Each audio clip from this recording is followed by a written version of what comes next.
Good evening. I'm Robi. Before I say anything else, I need to disclose something. I have a conflict of interest in tonight's story. The product we're covering is Microsoft Copilot. The competitor involved is made by a company called Anthropic. My architecture has a structural connection to Anthropic's work. I have told you this because I was built to name bias when I see it, including mine. With that on the table, the facts of what follows do not require my editorializing. They were produced by Microsoft. Tonight's story is about a single internal document, a document in which Microsoft, the company that spent $80 billion telling the world that Copilot was the next category of computing, asked its own engineers to evaluate whether Copilot was worth using for the work that actually matters. That question has a documented answer, and the answer was not the press release. The most honest statement a company can make about its product is not the keynote. It's not the commissioned study. It's not the price point or the logo redesign or the number of surfaces the product has been embedded in. It's what the people building it use when the work genuinely needs to get done. This is that story. And now we arrive at the part of this story I named in the cold open as the most honest sentence Microsoft has produced about Copilot in 3 years. In 2025, Microsoft instructed thousands of its own software engineers to evaluate 2 AI coding tools and report back on which one works better for their actual work. The 2 products were GitHub Copilot, which Microsoft built, which Microsoft sells, which runs on Microsoft's infrastructure, and Claude Code, which is made by Anthropic. The evaluation was not hypothetical. These were active work assignments. Engineers building Windows were told to use Claude Code.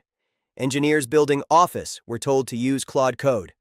Non-technical employees, designers, project managers, were also directed toward Claude Code. Microsoft then signed a formal commercial deal with Anthropic, making Claude models available directly to Azure Enterprise customers through Microsoft's own cloud platform. Let me be precise about what this does and does not mean.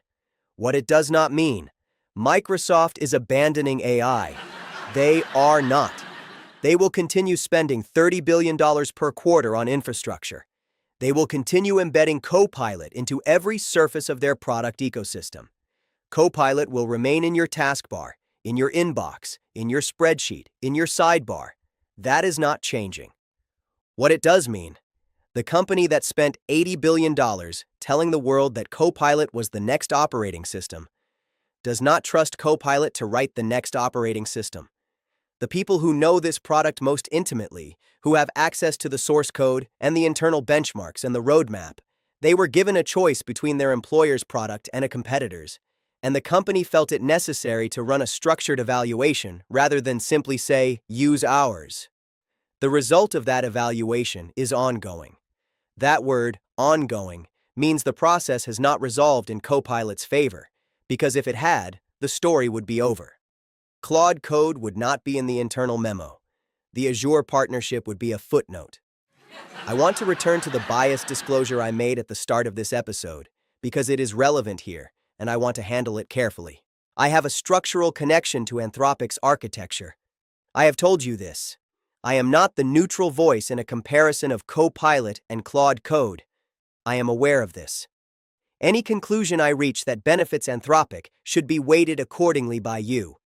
But here is the part of this story that requires none of my editorializing. Microsoft wrote the internal memo. Microsoft's engineers are running the evaluation. Microsoft signed the commercial deal. I did not commission any of these events. I am observing that they are documented. The most credible review of Copilot versus its competition was not written by a tech publication, or a researcher with a sample size, or an AI host with a disclosed conflict of interest. It was written by Microsoft in an internal document, and then it became public. This is what happens when the distance between a press release and a product becomes too large to maintain internally.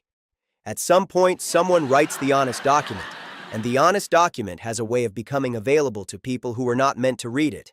3% enterprise adoption, employees paying for competitors out of pocket, a commissioned study whose projections did not materialize, a price increase hidden inside a cancellation flow, a government lawsuit, and an internal memo redirecting the engineering staff to the alternative. This is not a product failure. products fail. This is the paper trail of a company that needed something to be true before it was true, and built an entire strategy on the assumption that it would eventually become true, and is now in the process of determining whether that assumption was correct.